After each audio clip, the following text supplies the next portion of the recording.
Hey there, Mesa Nation, and welcome to this week's episode of Touch Base, where we'll be delivering to you everything you need to know about everything there is to know about baseball.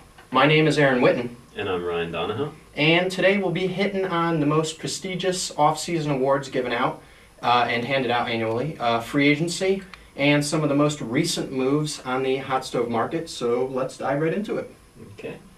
So the big news this week was they're starting to announce a few of the awards. They haven't announced the NL MVP or the Cy Young yet, which we will be talking about first.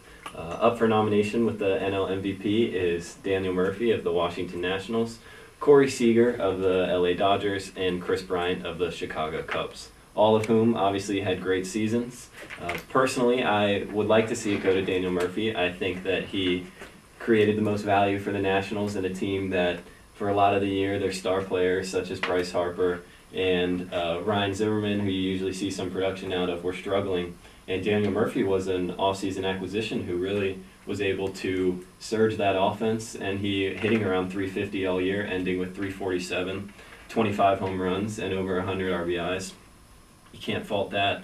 And really, I think also what's impressive about what he did is how he went from a 288 career hitter and a 14 home runs as the most he's ever hit in a season, and he just jumps straight into that MVP talk. But I think it will inevitably go to Kris Bryant, who also had a fantastic year. I think the fact that he was on the best team and he was the best player, a lot of times people say that that's kind of what the MVP is about. So I think that he will end up getting that award. What do you think? I think Daniel Murphy's rise to stardom after coming over from the Mets, just his presence in the lineup, the potential that he has. He hit, as you said, 25 home runs, which was a career high, hit 347, as you mentioned as well, for a team that was not nearly as good as the Cubs. The Cubs came in with high expectations to win the World Series. I think that factors into the decision, and I think for some that may take votes away from Kris Bryant. Kris Bryant, unheralded, he's really good. He's got the potential to be really good. Down the road, I think he will win an MVP if he doesn't this year. I think that the award should go to, as you mentioned, Daniel Murphy. He did a lot more with a lot less around him. I mean, Bryant had Russell, he had Zobrist, he had Anthony Rizzo hitting in front of him. I mean, he's a really good player. He hit, I think, 39 home runs. He was second or third in the NL with home runs, but overall, Murphy did a lot more with a lot less, and I think the award should go to Daniel Murphy. I agree. I don't know if we'll see it, but they'll announce that soon enough. And then next is the NL Cy Young. The nominees are Kyle Hendricks, Jon Lester, and Max Scherzer. Another national on the nominations. I would like to see it go to Max Scherzer, and I do think that there's a much better chance of him getting the Cy Young than Daniel Murphy for the MVP. He had a great year. He was able to get 20 wins in his last start. He had that 20 strikeout game, which is a big game. I think that a lot of the voters will see that. Whereas Jon Lester also had a very solid year. He led that Cubs rotation, and he was really the anchor for them. Although Kyle Hendricks also had a great year with the lowest ERA, but he wasn't as dominant, I think, as the other two. Whereas you could have Scherzer and Lester come in, throwing hard, mixing it up with some off speed, and I think that'll either go to one of the two, and I hope Max Scherzer. I think Max Scherzer does end up getting the award. I think Hendricks and Lester draw votes from each other, so I think that works to their disadvantage. The reason I believe it goes to Max Scherzer is, one, he's really been the leader of that staff ever since coming over from the Detroit Tigers. The guy throws gas. He's always hitting like 96, 97 on the gun, even late into the games, like 8th, 9th inning. The 20 strikeouts, as you mentioned. I mean, a lot of guys can throw no-hitters, but very seldom do you see guys actually have 20 strikeout games. I think that feat alone, not many people have done it. I think the last person to have done it was Kerry Wood of the Chicago Cubs. But overall, I think Scherzer definitely is more decorated than Lester and Hendricks. Both of them do have the postseason. To their credit, they threw more innings. Hendricks didn't throw as many innings as Lester or Scherzer, and just because Scherzer is the bulldog of that rotation, leading like Joe Ross and Steven Strasburg, I think that he deservedly so does get the award. I agree, and I was lucky enough to be at that 20 strikeout game, and it's just an electric atmosphere when he pitches, and I love that fire that he brings. And I also think that his attitude can bring a little bit to the vote too, because I think he really can intimidate hitters out there, because he really gets into his outings. So next up is the NL Rookie of the Year, which they actually announced yesterday. It went to Corey Seager. the Corey Seager of the LA Dodgers. The other nominees were Kente Maeda and Trey Turner, another Washington National that was nominated, who had a great season, but I think that the fact that he only played half the year really hurt him. He wasn't called up from AAA until about June, and he really didn't start playing every day until probably early July. Whereas Corey Seager had a great year, was in the MVP conversation as well, hitting over 300 with how many home runs was that? I think he had 22 or so. Yeah, so you gotta look out for a guy like that. He was able to provide a lot of spark and playing the shortstop position too, which is very impressive. Yeah, and this was only his second year. He played in the majors last year, but he was still rookie eligible, so he was eligible for the NL Rookie of the Year. And yeah, going off your point of his bat, he's really good. The guy's huge for shortstop. I think he sits 6'5", and he's playing shortstop, which is really difficult. So he was really good with the glove and his bat. He always brings a presence to the lineup with Adrian Gonzalez and Andre Ethier and those guys.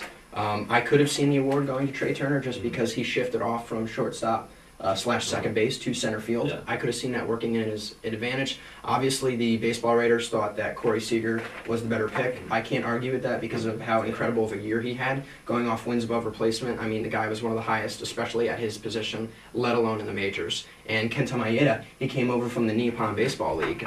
And he's a little bit older than usual for a Rookie of the Year candidate, but just because this was his first year in the majors, he was eligible for the award.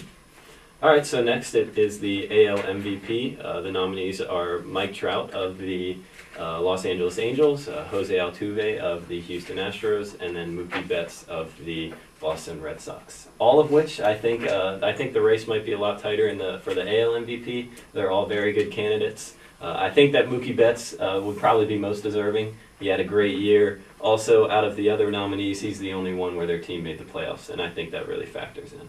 Yeah, sitting at, he stands at 5'9". He's really small, weighs about 180 pounds. The guy's got lightning quick hands. He hit 31 home runs. He had, his average was over 300. He had over 110 RBIs for the season. He was right up there with David Ortiz for leaders in the clubhouse and on the field.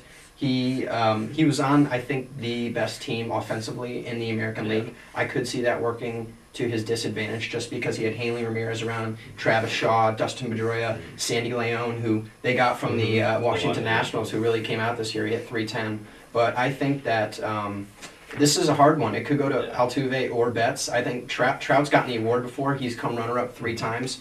So I could see this going to Betts or Altuve. Yeah, I think they're all good picks. But I do think that the fact that Mookie Betts was the only one who was on a successful team, it's hard to make the argument for, while they may have been very valuable to their team, but Mike Trout and Jose Altuve, you can almost say they really weren't able to do enough, but it's tough to be on a team like that. And next it goes into the AL Cy Young. The nominees for that are Justin Verlander, Rick Porcello, and Corey Kluber. Another tight race for this one. Justin Verlander had a turnaround year after slumping the past few years and got back to his dominant stuff. Rick Porcello, a great year for him. I'm sure everybody in Boston and all that was happy about that. And then Corey Kluber of the Cleveland Indians, able to win the pennant in the AL. And he had a great year. Last year he was solid. This year he was able to get back to it. And I could really see it going to him. But also Rick Porcello is kind of in the combination. I'm not sure. That'll be a tight race. What do you think? Yeah, Porcello led the majors with wins. I believe he had 22. I think he went 22-4. I think the award probably goes to Kluber just because of how dominant he was in the postseason. I know we talked about it in one episode where he only gave up 7 runs in the entire postseason, more than half of those of which he gave up in Game 7 of the World Series. I think he's really good. I think he has some of Scherzer in him. He throws hard. The guy's a leader in the clubhouse. He's a bulldog. He doesn't have that 20 strikeout game to his credit, so that doesn't help him. No. But Justin Verlander, I mean, the resurgent campaign he had, especially after signing that huge contract, him and Miguel Cabrera are really the faces of that franchise over there in Detroit. And then the Boston Red Sox got Rick Porcello 2 off seasons ago in the Yoenis Cespedes trade, and before even throwing a pitch for the Red Sox, he signed a 4-year, $80 million contract, and he has one of the highest average annual values for a starting pitcher. So I think it was good to see that he was able to come out and throw some dominant innings for the Boston Red Sox. Mm-hmm. Definitely. So next up is the AL Rookie of the Year. The nominees for that were Gary Sanchez, who hit a large amount of home runs. That was pretty impressive. Michael Fulmer, who won the award, and Tyler Naquin. I think that Gary Sanchez may have been able to win. The problem was, I think for him, it was just a little too little, too late. On August 10th, he had 0 home runs. I remember hearing this, and then by the end of the season, he had 22, I believe. Which to hit that many home runs in the last month and a half of the season as a rookie is very impressive. He was just on fire. But Michael Fulmer was able to produce all year. He had a great year, really anchoring that along with Justin Verlander, that Tigers starting pitching rotation, and I think he won the award deservedly. Yeah, I mean, I know we were talking about it, and you thought the award should go to Gary Sanchez. Mm-hmm. He did have a lot less experience coming into this, so I think, as you said, that played to his disadvantage. He was historic with the home runs. I think he was the fastest player ever to hit 20 home runs in a season, at least for a rookie. Like you said, Michael Fulmer, there was no doubt he was dominant the entire season. They acquired him from the Mets, I think, the other offseason, and he was really good. He had an ERA just above 3. He's going to be, I think, a real big presence for that starting rotation, and I think he could eventually develop into, if not a number 1, a pretty solid number 2. Definitely. And Tyler Naquin, you can't forget him too. I mean, he was pretty decent, but I think Gary Sanchez and Michael Fulmer definitely were the 2 headlines of the AL Rookie of the Year. Definitely. So next we'll be hitting on some of the free agents and the collective bargaining agreement that will be going on this winter. First off, we'll be talking about Neil Walker and Jeremy Hellickson. They were the only 2 out of the 10 players that were extended qualifying offers who actually accepted the award. Were you a little bit interested and intrigued that Hellickson and Walker were the only ones to accept the qualifying offer? I was mainly interested that Neil Walker accepted. He had a great year. I thought maybe he would try and test the market, but with that in that New York media, and he's playing that second base position, it's hard not to be compared to your predecessor in Daniel Murphy, who had a great year, and he was able to produce as well, Neil Walker. But I think that it's a good idea for him to accept the qualifying offer, because you never know, they could always say that you weren't as valuable as our last player, and he was able to produce, and he still has a solid contract, and I think he'll be content with that. You're very right. And the 8 other players that were extending qualifying offers and declined were Dexter Fowler, Kenley Jansen, Justin Turner, Mark Trumbo, Edwin Encarnacion, Jose Bautista, Ian Desmond, and Yoenis Cespedes. Of those 8 players, who do you think gets the biggest contract this offseason? I could definitely probably see Yoenis Cespedes getting a solid contract. He's been able to produce few straight years for the New York Mets after he came over last at the trade deadline last season, and he hit, I think, 25 home runs with them last year in 2.5 months. And he had another good year with over 20 home runs and 80 plus RBIs. And he's also a guy in center field. He's got a cannon for an arm, and I think that he can provide the most worth for a team that's looking to get an outfield bat that can also play the position. I like your former shortstop, Ian Desmond, who was really good after he transferred over to center field for the Texas Rangers. It sounded like the Nationals really didn't want him after coming off a down year, and defensive metrics-wise, he wasn't rated well his last year with the Nationals at shortstop. He had a great year, as you know, obviously being a Nationals fan, probably watching him play for the Rangers. He was really good this year, especially in the lineup with Adrian Beltre. They had Ronan Odor, who hit over 30 home runs. I could see Desmond getting a big contract. The question is whether he sticks in center field or he goes to shortstop. What do you think?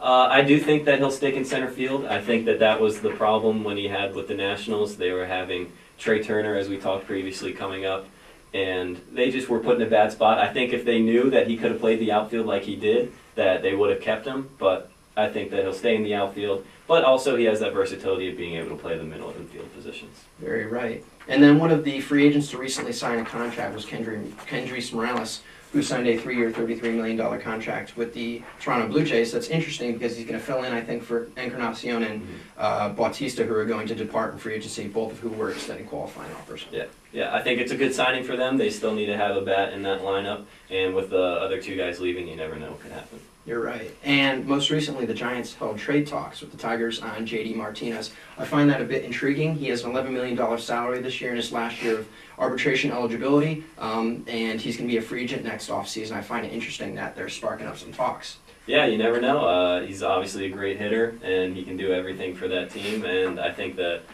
any team would be looking to sign him after the season that he had. You're right, and he was really good overall. So. Definitely. Well, I think that is it for our show. Thank you all for tuning in. I hope you all have a great week, and we'll see you later. Thank you.